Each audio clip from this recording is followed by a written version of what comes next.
Welcome to MK Intel दोस्तों। आज market नीचे बंद हुई, बड़ा सा गैप डाउन दिया, उससे खुली और फिर उसके बाद नीचे ही रही। आज टोटल में जो है निफ्टी ने 162 पॉइंट का लॉस देखा और बैंक निफ्टी ने 375.95 पॉइंट लूज करे हैं। कल जैसा बोला था बिल्कुल वैसा ही बड़ा वाला गैप डाउन हुआ और गैप डाउन के बाद बोला था डेटा नेगेटिव चल रहा है, वही बेयरिश है और वही हो रहा था। आज सारा दिन मार्केट नीचे ही रही। आइए देख लेते हैं पूरे के पूरे एनालिसिस। और उससे पहले अभी की बड़ी खबरें। तो बड़ी खबरों में पीएम मोदी साहब जो हैं वो विजिट करने वाले हैं यूरोपियन कंट्रीज को। जर्मनी, डेनमार्क, फ्रांस के लिए निकल रहे हैं वो 2 मई से 5 मई तक he be travelling to Europe. Probably रिश्तों को बेहतर करने की जरूरत है। रशिया यूक्रेन वॉर से जो कुछ हमारे पे इम्पैक्ट पड़ रहा है प्रॉब्ली उसको ठीक करने के लिए। लेट्स सी बाकी जो भी होता है, but that's what his plan is.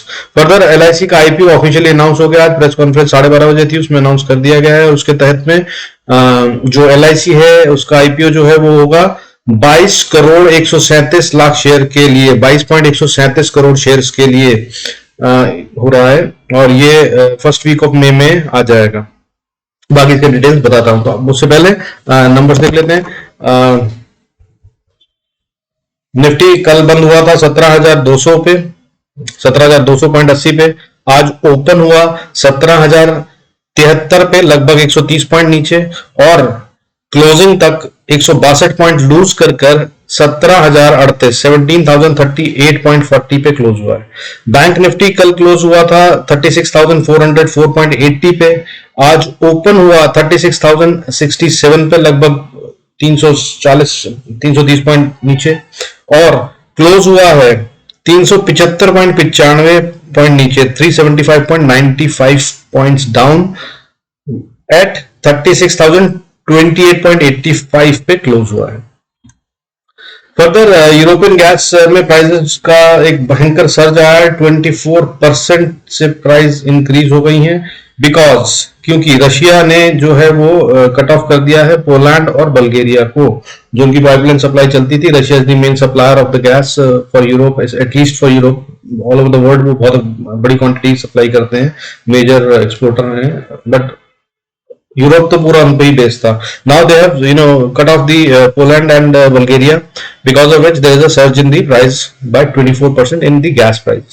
Further Modi साहब का मैंने आपको बता दिया, जर्मनी, फ्रांस, डेनमार्क की यात्रा पर जा रहे हैं 2 मई से। he'll be traveling till 4th of May and will cover Germany, Denmark and France. Further, cabinet has approved an additional fertilizer subsidy for kharif season of financial year 2023.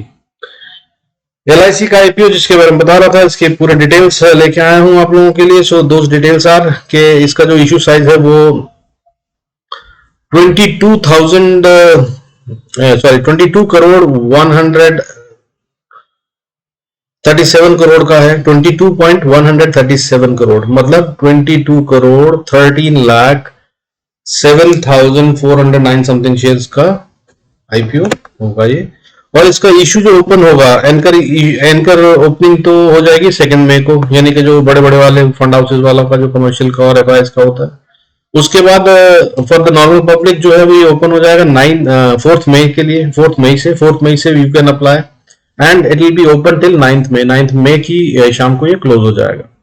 और इसमें जो है 0.35% शेयर्स जो है वो रिजर्व रखे गए हैं फॉर पॉलिसी होल्डर्स, यानी कि जो भी एलआईसी के कस्टमर्स हैं, पॉलिसीज ओन करते हैं, उनको एक खास रेट पर डिस्काउंट के साथ ये शेयर मिलेगा। वो डिस्काउंट जो है वो 60 रुपए पर शेयर डिसाइड किया गया है।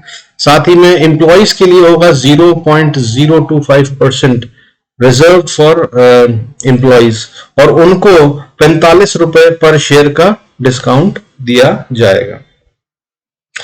So that's what is all about the IPO। और इसमें मल्टीप्लायर क्या है, वो फिर 15 शेयर का है। मतलब आप 15 शेयर या 30 share 45 share multiply with 15 and उस ढंग से आप इसमें शेयर्स अप्लाई कर सकते हैं।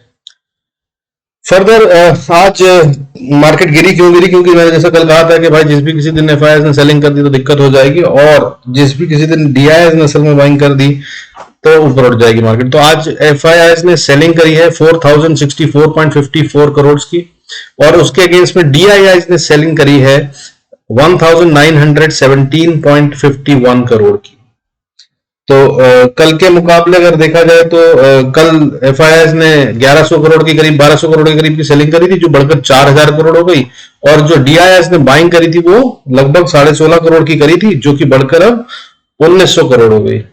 With this, the data for the month हो गया है FIS की टोटल सेलिंग ऑफ 37,747.67 करोड़, और DIS की बाइंग का डेटा हो गया है टोटल, जो वो हो गया है 26,571.29 crore for the month of April. और इसी तरह से साल का जो डेटा है फॉर द कैलेंडर ईयर जनवरी से लेकर अब तक, FIS बेच चुके हैं 1,72,159.94 करोड़, एंड डीआईएस खरीद चुके हैं 1,30,260.79 करोड़ का माल। और देखिए अब उन्होंने 4,000 करोड़ का वो माल बेचा है, तो हमारे को जो डिप मिला है वो 162.40% का मिला है, 162 पॉइंट्स का मिला है निफ्टी में, और 375.95 पॉइंट्स का बैंक निफ्टी में। अब किसी दिन ये 8,000 करोड़ कर देंगे तो मान लीजिए डबल हो जाएगा, हालांकि इससे ज्यादा होता है, बट आज होने नहीं दिया गया। इसकी बहुत अच्छी मैनेजमेंट हुई है, मैंने आगे बताता हूँ जिसमें आपको शेयर्स कौन कौन से गिरे, तो you will see there you know what happened. देखिए इनको टॉप गेनर्स कौन थे आज।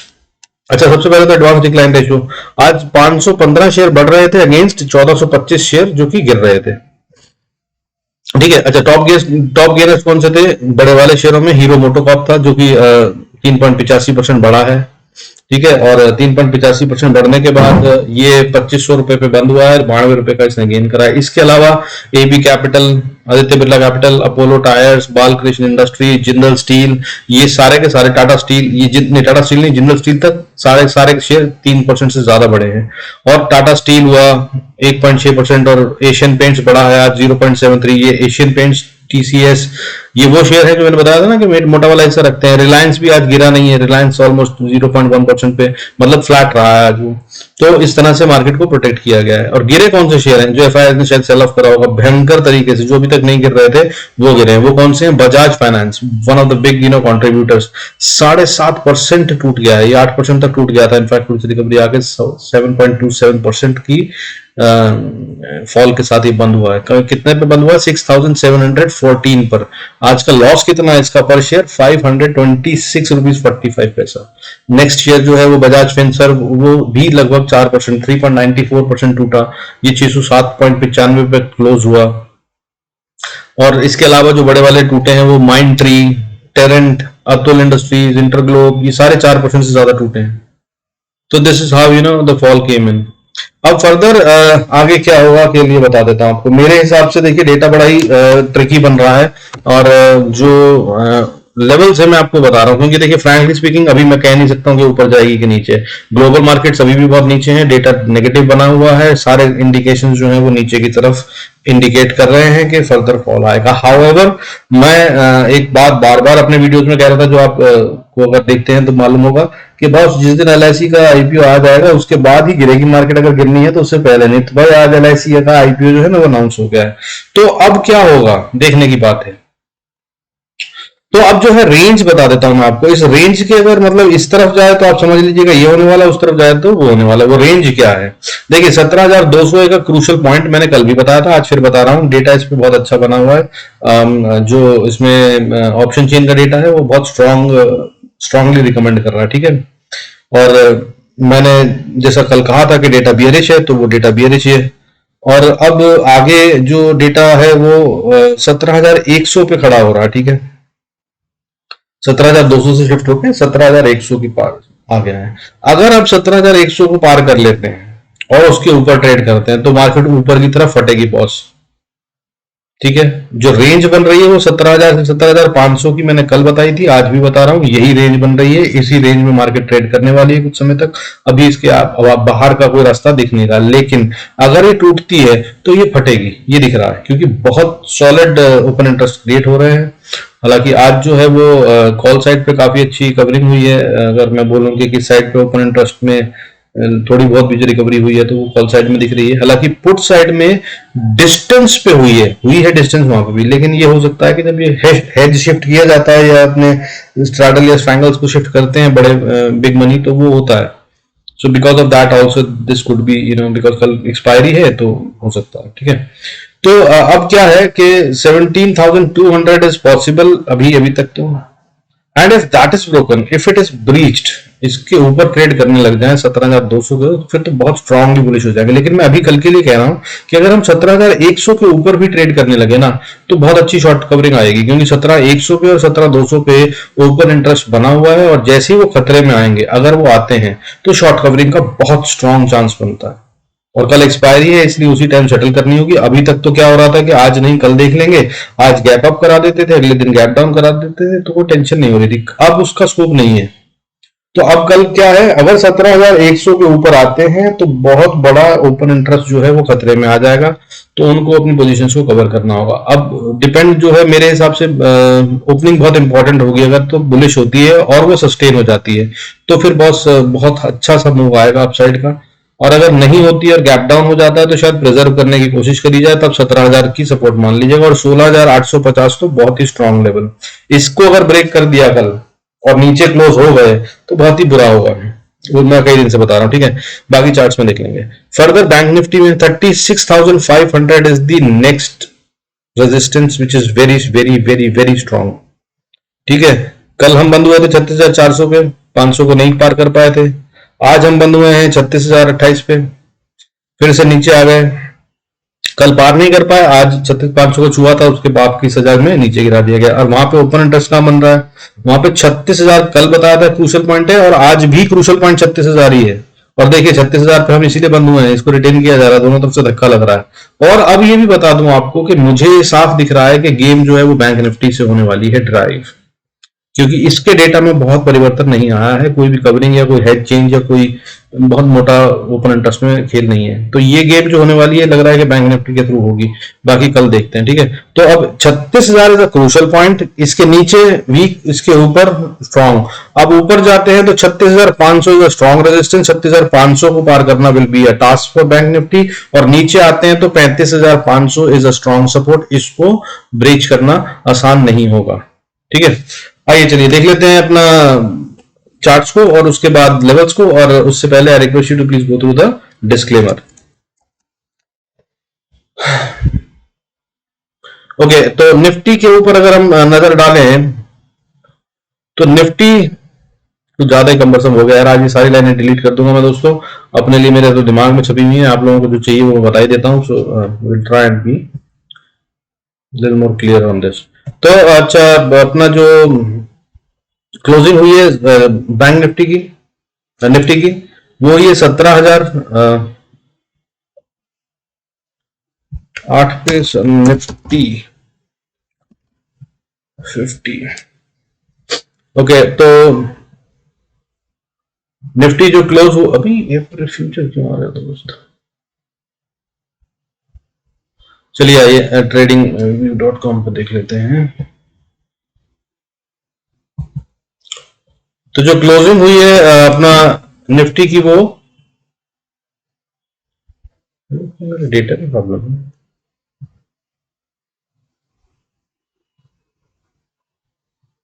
17,000 को प्रिजर्व करना है हमें। लेवल्स मैंने आपको बता ही दिए। तो 17,038 पे हम बंद हुए हैं। अगर हम ऊपर की तरफ जाने लगते हैं, तो सबसे पहली रेजिस्टेंस जो आती है वो 17,080 के आसपास आती है। और अगर इसको पार करते हैं तो क्लस्टर 17,100 को पार करना बड़ा मुश्किल होगा, ठीक है। 17,100, 110 इसके ऊपर अगर हम क्लोज कर लेते हैं, तो फिर एक अच्छा वाला मूव आता हुआ दिख रहा है, जो कि 17,180 से 200 तक हमें ले जा सकता है आसानी से। और अगर कहीं इसको भी पार कर लेते हैं, तो फिर एक स्ट्रॉन्ग सी रेजिस्टेंस जो बनती है वो 17,230 के पास बनती है।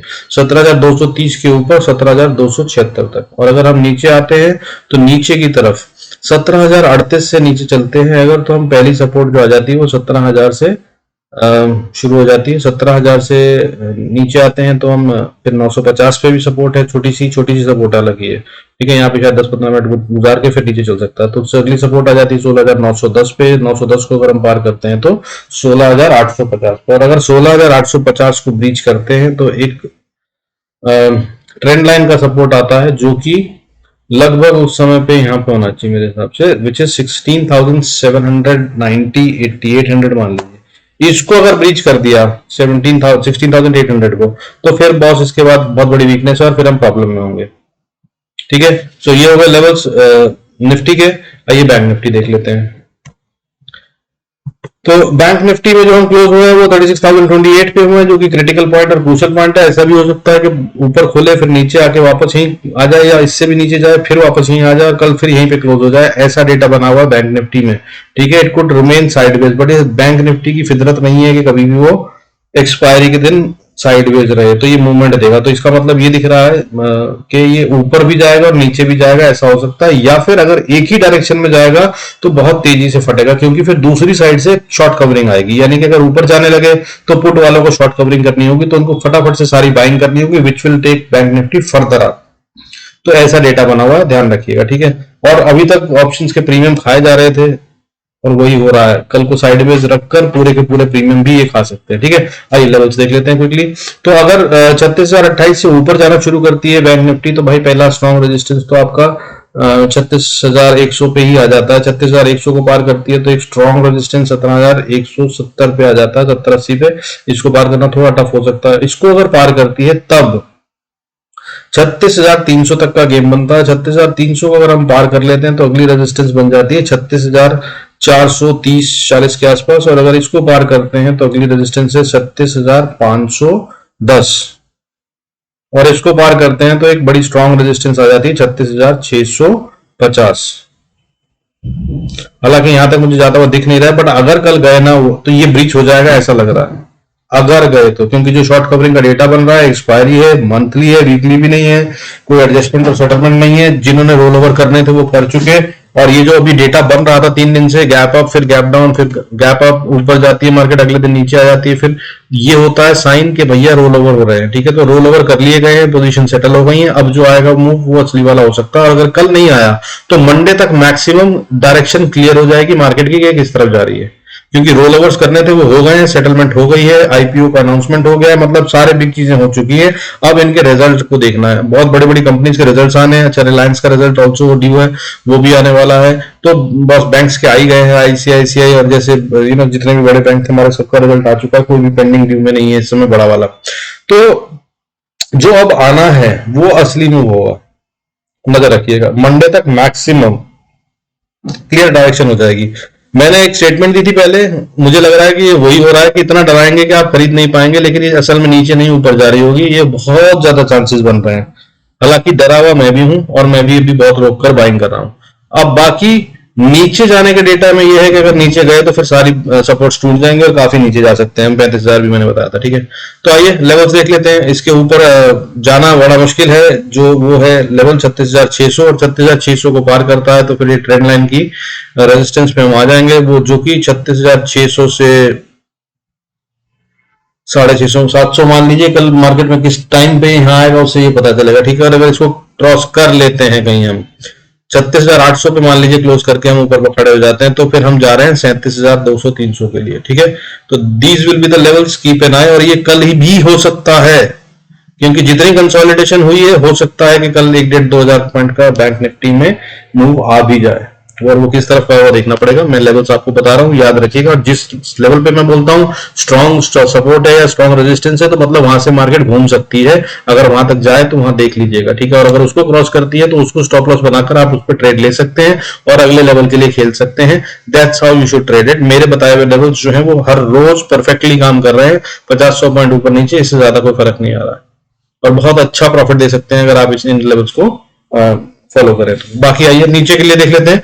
बैंक निफ्टी 36,028 पे क्लोज हुआ है। अगर नीचे की तरफ जाता है तो दोस्त एक छोटी सी सपोर्ट जो है वो 35,920 से 900 के बीच में आती है, और अगर इसको तोड़ देती है तो अगली सपोर्ट जो है वो एक और छोटी सपोर्ट आती है 35,823 पे। उसके बाद अगली सपोर्ट जो है 35,790 से 80 के बीच में है, 50 मान लीजिए।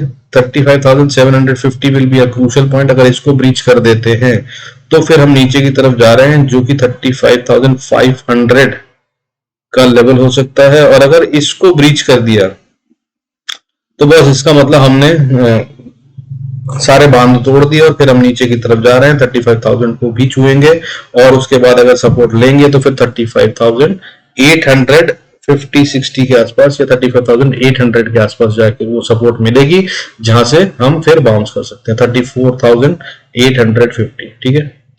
तो ये है लेवल्स दोस्त. Do trade wisely, use your cool calm brain and analysis, be profitable. Don't remember the confirmation candle rule. एक चीज जो दिखती है वो इतनी इंपॉर्टेंट नहीं होती है जितनी उससे इंपॉर्टेंट होती है अगली कैंडल. ये candle stick chart pattern reading का बेसिक रूल है. एक पैटर्न अगर बनता है तो वो बहुत अच्छा और इंपॉर्टेंट होता है, और 90% रिटेल उसी को देखकर, जिन्होंने पहले तो नहीं करा वो तो खैर वैसे ही यूज करते हैं, और जिन्होंने पढ़ाई लिखाई कर रखी है वो भी यहीं पे गलती करते हैं. मैंने भी कई साल करी थी कि अच्छा पैटर्न बना, oh wow this is the pattern, 3 line बन गया, चलो 3 आउटसाइड बन गया, अरे 3 क्रो ब्लैक क्रो हो गया. 3 वाले जो होते हैं वो बहुत स्ट्रॉन्ग पैटर्न होते हैं, और अरे व्हाइट शोल्डर्स आ गए, चलो बाय कर लेते हैं. नो बॉस, पैटर्न बनने का मतलब है कि जो लड़ाई हुई अभी तक उसमें ये हुआ, और उसके अगली कैंडल जो होती है, the next candle to that pattern is the important one. तो अगर आपने मान लीजिए 15 मिनट के चार्ट पे कैंडल देखी है ना, पैटर्न देखा है कोई, तो उस पे 15 मिनट का कैंडल अगली बनने दीजिए पूरी, और वो क्या कह रही है उससे पता चलता है कि वो पैटर्न कौन जीता या हारा. वो कैंडल स्टिक पैटर्न बताता है कि लड़ाई हुई और उस लड़ाई में क्या हुआ, लेकिन जीता कौन और हारा कौन वो उससे अगली कैंडल बताती है. सो कंफर्मेशन कैंडल.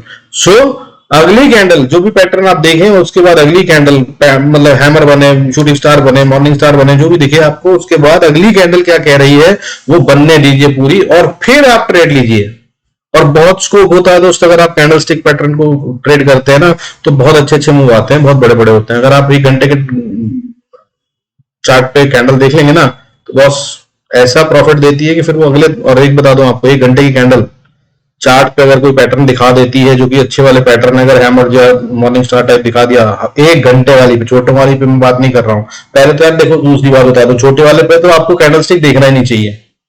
ये पैटर्न जो होते हैं ये 2-2 मिनट 3-3 मिनट के नहीं होते. कोई भी आदमी बड़ा सा बाइंग करता है, छोटे सेल ऑफ करता है तो वो बदल जाता है. ठीक है, पैटर्न का मतलब होता है bigger the data size, bigger the data frame, higher the accuracy. तो कम से कम 1 घंटे पे देखा करो अगर चार्ट पैटर्न देखते हो और कैंडल स्टिक देखते हो और उस पर ट्रेड करते हो. मुझे पता चला बहुत सारे लोग जो है वो कैंडल स्टिक पे पढ़ लिए किताबें और सीख लिया और उसी के हिसाब से ट्रेड कर रहे हैं, बट बॉस कभी भी प्रॉफिटेबल नहीं हो पाओगे अगर आप 3 मिनट 5 मिनट 10 मिनट के चार्ट पे कैंडल स्टिक पैटर्न देख रहे हो. तो बता देता हूं, कम से कम 1 घंटे का चार्ट होना चाहिए. उस पे अगर कैंडल स्टिक, कोई कैंडल स्टिक पैटर्न उभरता है तो उससे अगली कैंडल का इंतजार कीजिए. कम से कम 15 मिनट की कंफर्मेशन कैंडल आ जाए तो फिर उसके अंदर ट्रेड लीजिए उस तरह से, और फिर उसमें प्रॉफिट आएगा. This is from my side. God bless you all. Do good trades, be profitable, stay healthy, wealthy wise. See you in next video. Good night.